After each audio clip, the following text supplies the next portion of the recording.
brought to you by Nova शुद्ध घी। जब जब खाए दिल खुश हो जाए, सदियों का नोवा शुद्ध देसी घी, सपना स्वस्थ भारत का।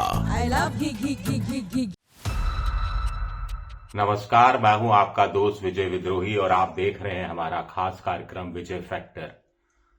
तो क्या प्रशांत किशोर और नीतीश कुमार के बीच बिहार विधानसभा चुनाव को लेकर कोई खिचड़ी पक रही है, कोई अंडरस्टैंडिंग हो रही है और इनडायरेक्ट रूप में क्या तेजस्वी यादव और राहुल गांधी भी इस पहल में शामिल बताए जाते हैं? एक बड़ा गंभीर सवाल है। अब देखिए, प्रशांत किशोर को लेकर यह माना जा रहा है कि करीब 24% लोग, यानी बिहार का हर चौथा वोटर उनको मुख्यमंत्री के रूप में देखना चाहता है, लेकिन वोट नहीं देना चाहता।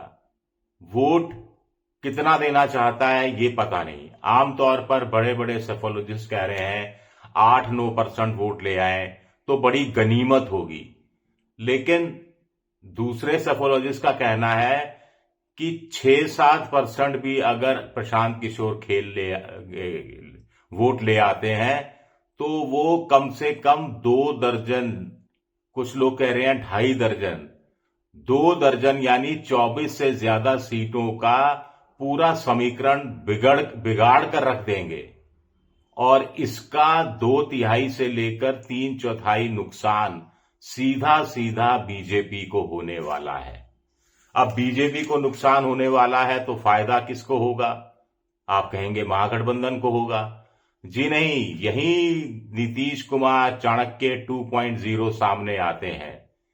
कुछ लोग कह रहे हैं पर्दे के पीछे सारा खेल नीतीश कुमार ने रचा है कि किसी भी सूरत में ना तो बीजेपी को सत्ता में आने दिया जाए, ना ही लालू की पार्टी को ही हावी होने दिया जाए, और उसमें प्रशांत किशोर के साथ मिलकर वो काम करते दिख रहे हैं। ये बड़ा इंटरेस्टिंग स्टडी है एक, जो ये बताती है कि कैसे चुनाव की बिसात पर जैसे मोहरे अमित शाह, नरेंद्र मोदी चलते आए हैं, ऐसे ही मोहरों के जरिए नीतीश कुमार ने अमित शाह और बीजेपी मोदी के मोहरों को निपटाने का शय और मात का खेल शुरू कर दिया है।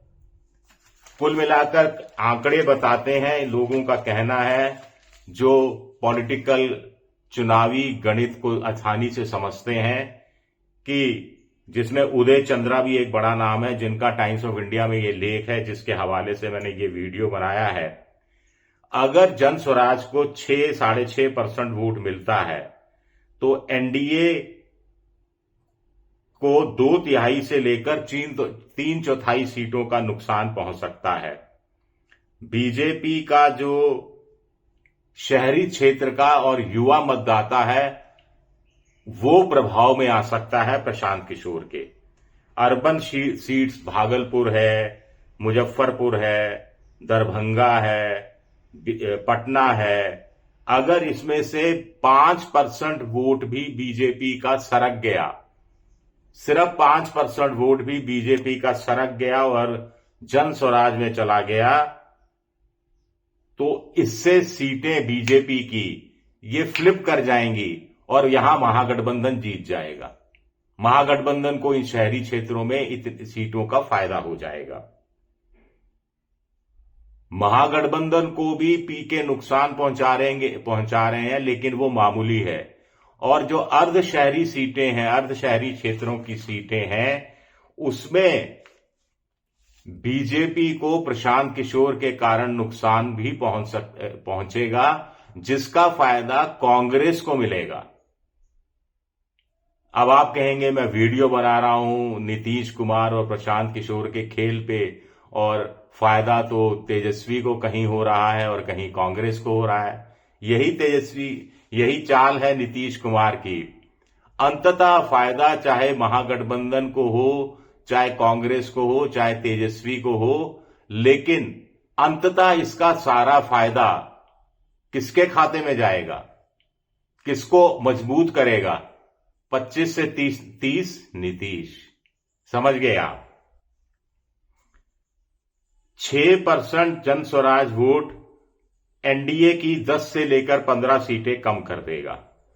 अब 6% पर आप वोट कटवा कह दो, एक भी सीट नहीं मिली, कुछ भी कह दो, अगर ये सिनेरियो बनता है, लेकिन हम तो डूबेंगे सनम, लेकिन तुमको भी ले डूबेंगे। प्रशांत किशोर की रणनीति शायद यही नजर आती है।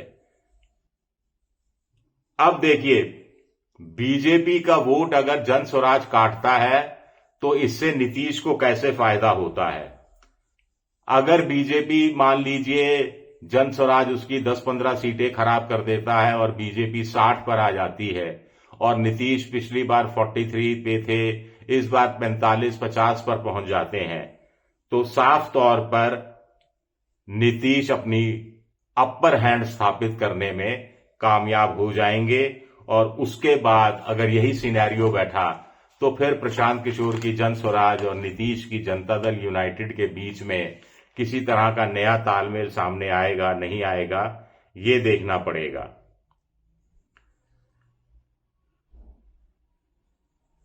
तेजस्वी, प्रशांत किशोर और नीतीश के कॉमन इंटरेस्ट दिखते हैं और इसके साथ साथ तेजस्वी को भी झटका देने की तैयारी नीतीश करते हुए दिखाई देते हैं।